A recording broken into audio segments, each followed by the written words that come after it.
Introduction to Tristram Shandy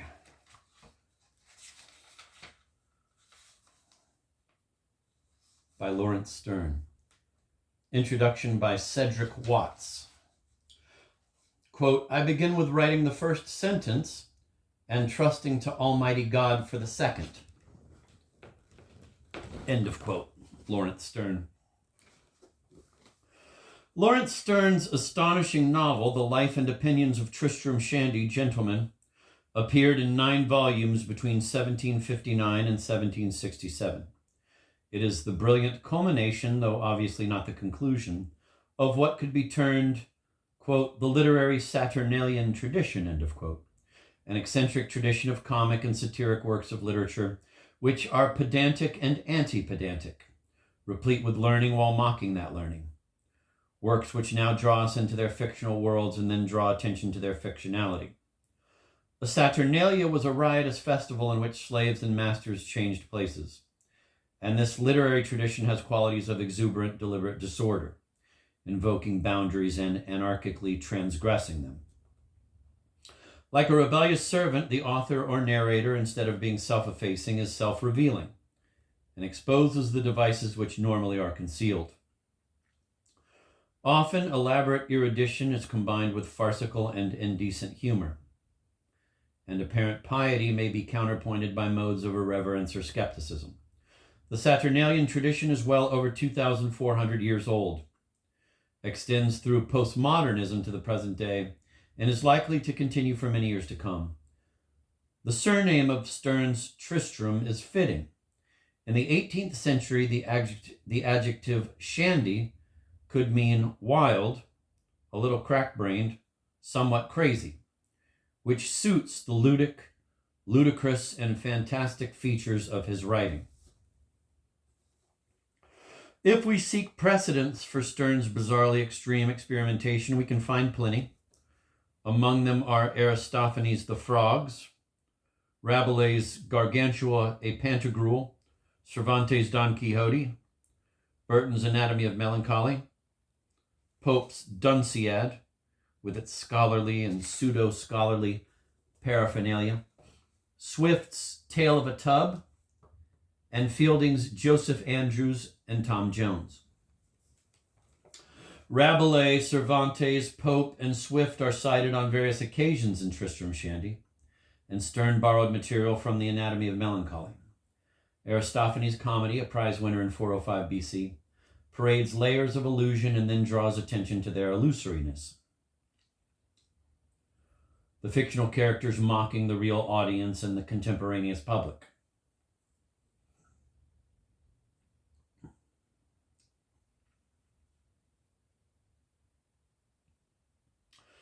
Even the high priest of Dionysus, sitting in the front row of the auditorium, is addressed by a buffoonish character who supposedly is Dionysus himself, tutelary deity of Greek drama. Centuries later, Rabelais devotes many pages of abstruse learning to discussion of body and scatological topics, notably the ideal wiper for the anus.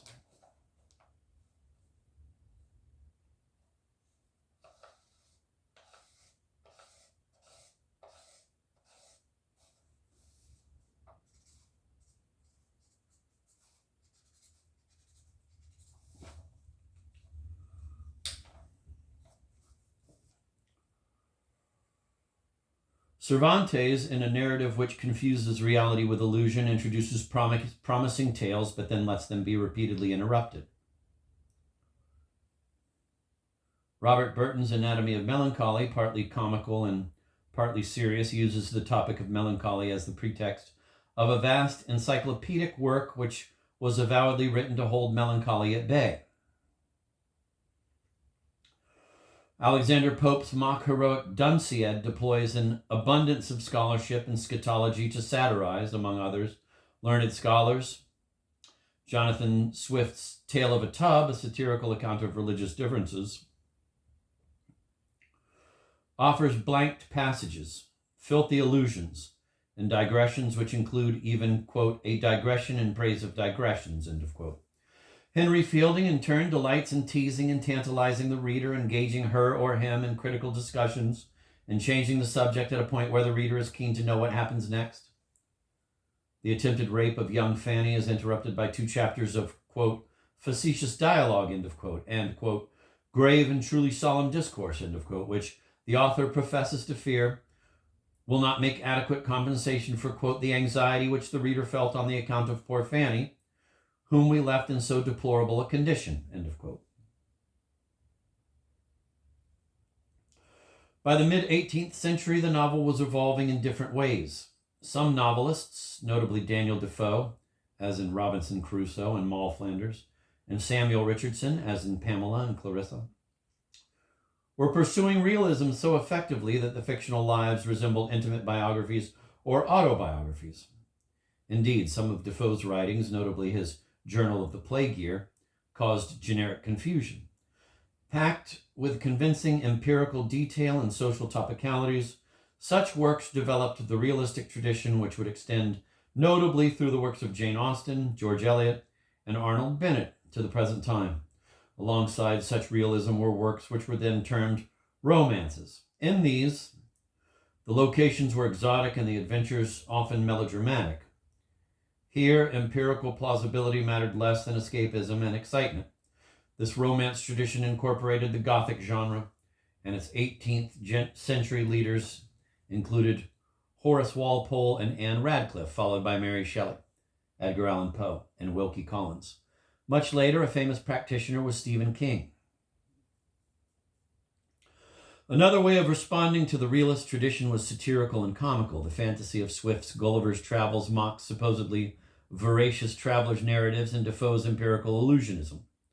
Fielding's Shamala hilariously satirizes Richardson's Pamela, while Fielding's Joseph Andrews begins as a parody of Pamela. Whereas the realistic novels would seek to conceal the author, the satiric tradition often paraded the author. This tradition often blends with, but is not identical to, the Saturnalian tradition to which Sterne owes so much.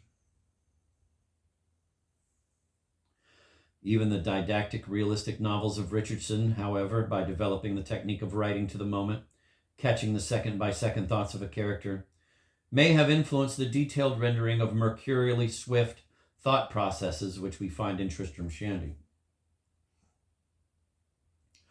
Nevertheless, although there were precedents for much of Sterne's experimentation, what emerged as Tristram Shandy was a vastly anarchic work which managed to combine the appeal of a vividly populated autobiographical novel with that of a bizarre experiment which involves the reader in a giddying series of discussions of literary techniques, causality, character, and mortality, and includes games with the very nature of discourse, whether oral, written, dramatic, or mutely gestural. Sometimes the medium of print is mocked. The narrator, ostensibly Tristram himself, is variously engaging, seductive, irritating, accusatory, teasing, bewildering, bawdy, pious, sentimental, cynical. In short, perennially lively and distinctive, a literary presence like no other.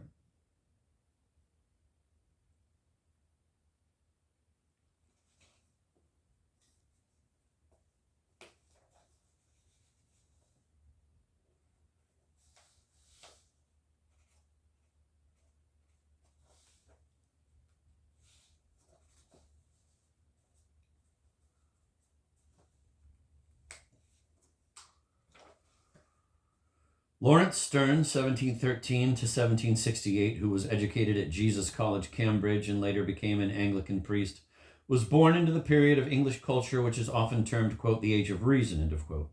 Alexander Pope, in an essay on Man, John Locke and David Hume expounded their philosophies, but that was an age in which extremes of rationality, pedantry, and philosophical abstruseness were frequently subjected to mockery, and Pope, Locke, and Hume all noted the threats to or limits of human reason.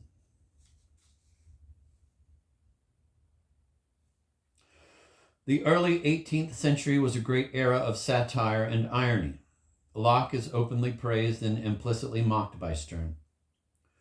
In chapter 33 of his An Essay Concerning Human Understanding, Locke noted that while some ideas are naturally associated, others are unnaturally associated.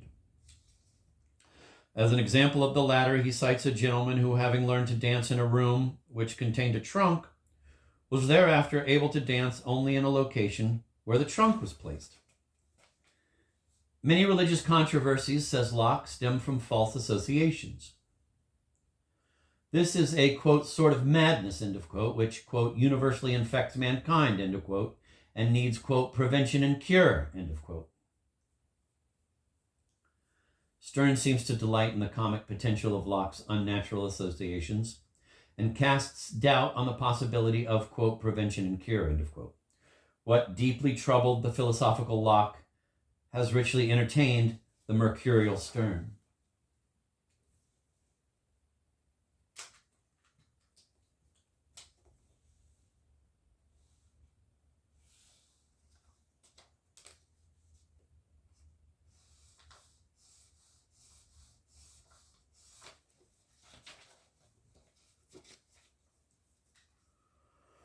In Tristram Shandy, both the inner fictional world of the narrative, telling of the characters' interactions, and its outer discursive world, in which the narrator parades his personality and narratorial difficulties to us, are dexterously linked by one great coordinating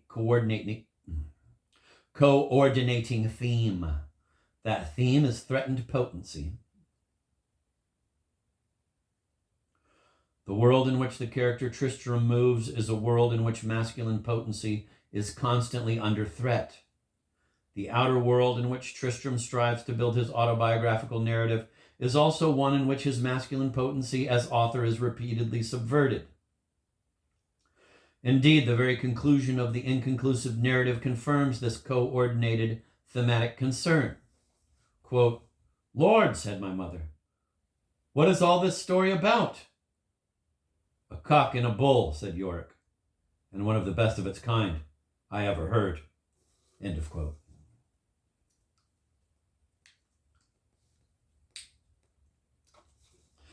In one respect, this is a comment on the whole work that has preceded that dialogue. A cock and bull story is a jocular story which is preposterous, nonsensical, but still entertaining, and the later use of the vulgar term bullshit, meaning nonsense, comes to mind. It is related to the shaggy dog story, a deliberately anticlimactic anecdote. As we have seen, Parson Yorick, who at times becomes Sterne's main representative in the fictional world, makes the declaration that, of cock and bull stories, the story of Mr. Shandy's bull is one of the best of its kind. And given the remark's terminal place in the work, it seems also to be an immodest praise of Tristram Shandy as a whole, which in scale certainly constitutes one of the most gargantuan works in the Saturnalian tradition. But there is also a specific thematic reference. We have just been told that the bull belonging to Tristram's father is supposed to impregnate a cow, but appears to have failed in its duty. Like Walter Shandy, quote, "He went through the business with a grave face," end of quote, "but no pregnancy resulted." So the reference to a cock and a bull has an obvious body significance here, since the word cock could, as it still can, mean penis. The bull appears to lack sufficient virility, and because it not only belongs to Mr. Shandy, but also in demeanor resembles him, it impugns his standing too. As the ambiguity of standing indicates, Sterne's bawdry is infectious. Repeatedly, the chances that Mr. Shandy's family will extend into the future seem to be reduced. Certainly, Mr. Shandy has produced 2 sons, but one of them dies, leaving only Tristram to carry on the line. And circumstances seem to be scheming to prevent Tristram from doing so.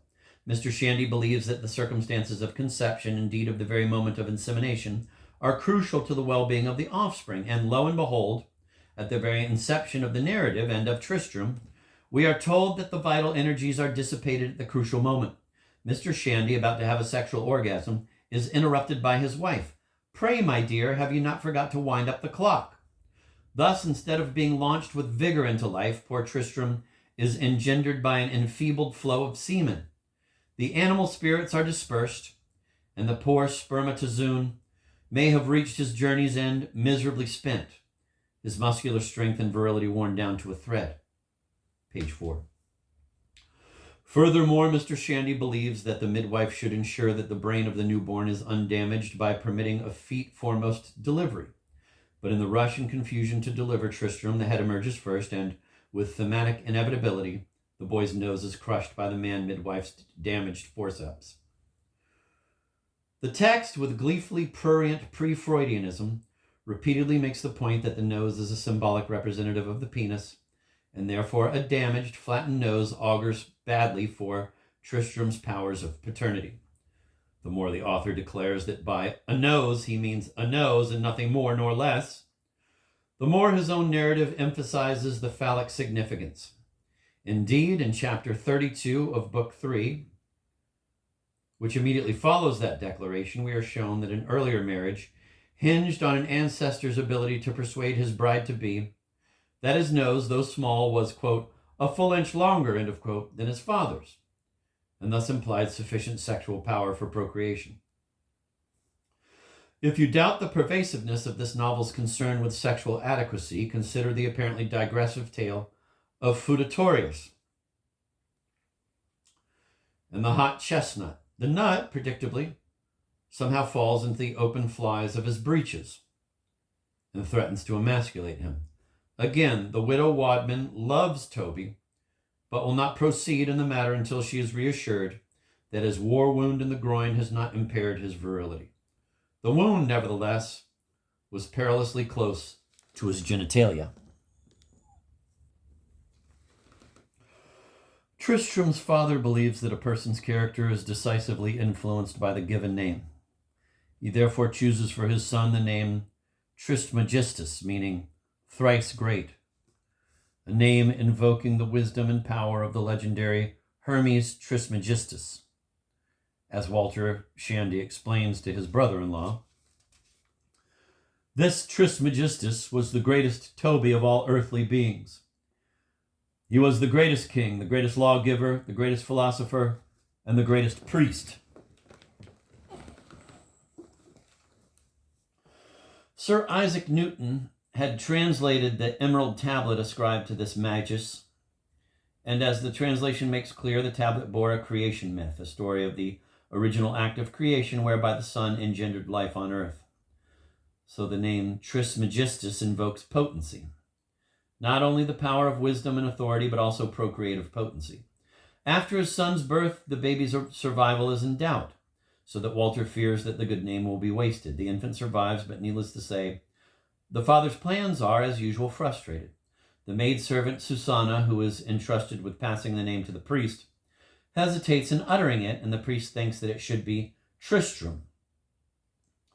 So our hero is baptized not with a name of power, but with an ill-omened name. Tristram suggests sadness, from Latin tristius, French triste, and is in any case the aptly melancholy name of the doomed lover, namesake of the Tristan in the legend of tragic courtly love, which would one day become a great Wagnerian opera, Tristan und Isolde. Walter regards it as the worst name in the world, a melancholy dissyllable of sound, unison to nincompoop, and able to produce only the mean and pitiful, since the legendary Grail questing lover, Tristram or Tristan, never fathers a child. The name again augurs ill for the continuation of the House of Shandy. Having narrowly survived the vicissitudes of conception and birth, our unfortunately named Tristram reaches the age of 5, but again has virility threatened. On one fateful occasion, the lad needs to urinate, and the maidservant finds that someone has forgotten to put a chamber pot under his bed. So lazily, the maid raises the sash window and exhorts him to crouch on the window ledge to urinate outwards. Predictably, the sash window is faulty, as Corporal Trim has removed part of its mechanism when constructing a model battlefield for Uncle Toby. So as Tristram attempts to urinate, the sash window comes crashing down like a guillotine and almost castrates him. But not quite. It's such a close shave that he is actually circumcised. Then, in a scene of slapstick farce, the cataplasm, which is supposed to heal the wound, is hurled by the enraged Slop at Susanna and by the indignant Susanna at Slop.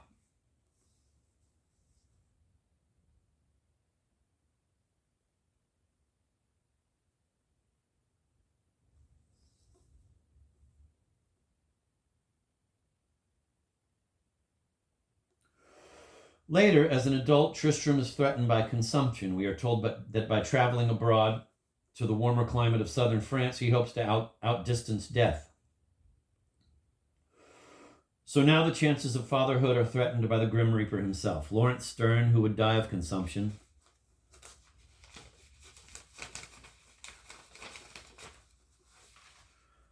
i.e. pulmonary tuberculosis, made similar journeys on the continent, impelled partly by the quest for kinder climates. As far as we can tell, Tristram never becomes a father, so it appears that his line will become extinct. Sterne and his wife, however, had one child who survived to adulthood, Lydia.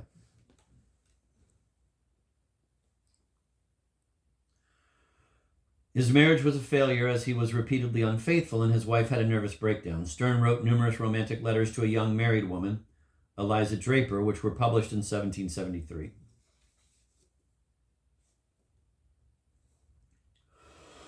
The narratorial counterpart to physical fatherhood may be regarded as the ability to father a complete narrative with a beginning, middle, and end. Appropriately, then, one of the immediately striking characteristics of Tristram Shandy is that the narrative is constantly waylaid, impeded, ambushed. Tristram finds that if he seeks a source for an incident, he is caught up in seemingly infinite regression. One thing is caused by another, and that by another. The pursuit of causality captures only absurdity. Time expands to engulf the pursuer. Famously, a third of the way through, we encounter this. Quote, I am this month 1 whole year older than I was this time 12 month. And having got, as you perceive, almost into the middle of my 4th volume, and no farther than to my 1st day's life, 'tis demonstrative that I have 364 days more life to write just now than when I first set out, so that instead of advancing, I'm just thrown so many volumes back. I should live just 364 times faster than I should write, he adds. It must follow, and please your worships, that the more I write, the more I shall have to write. In short, his literary coitus is not only repeatedly interruptus, it is also impotent as a capturing of a life, and the supposed autobiography never reaches completion, and never will. The end of the narrative occurs 4 years before Tristram's birth.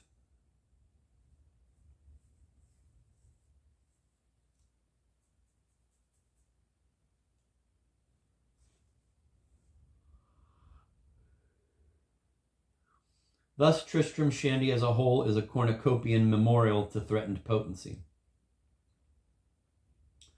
Sterne, suffering from tuberculosis and seeing himself as a figure pursued by death, has transmuted the threat to life into a series of threats to procreation,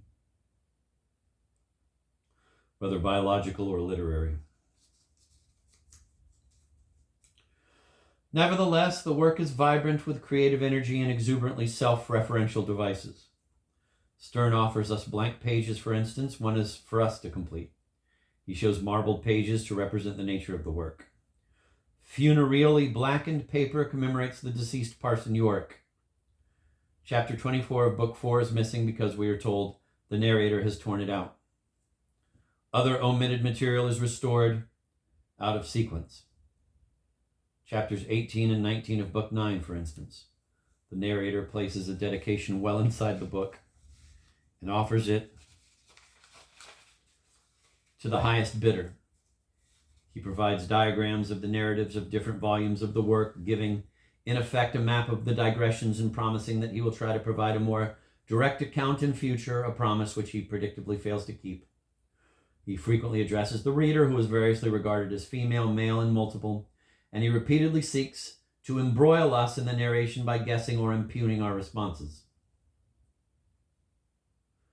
He hints at coarse meanings, but blames us for drawing coarse inferences. He veils vulgarity or obscenity by using asterisks or dashes so that we are lured into filling the gaps. He teasingly parades his erudition by offering material in Latin, Greek, French,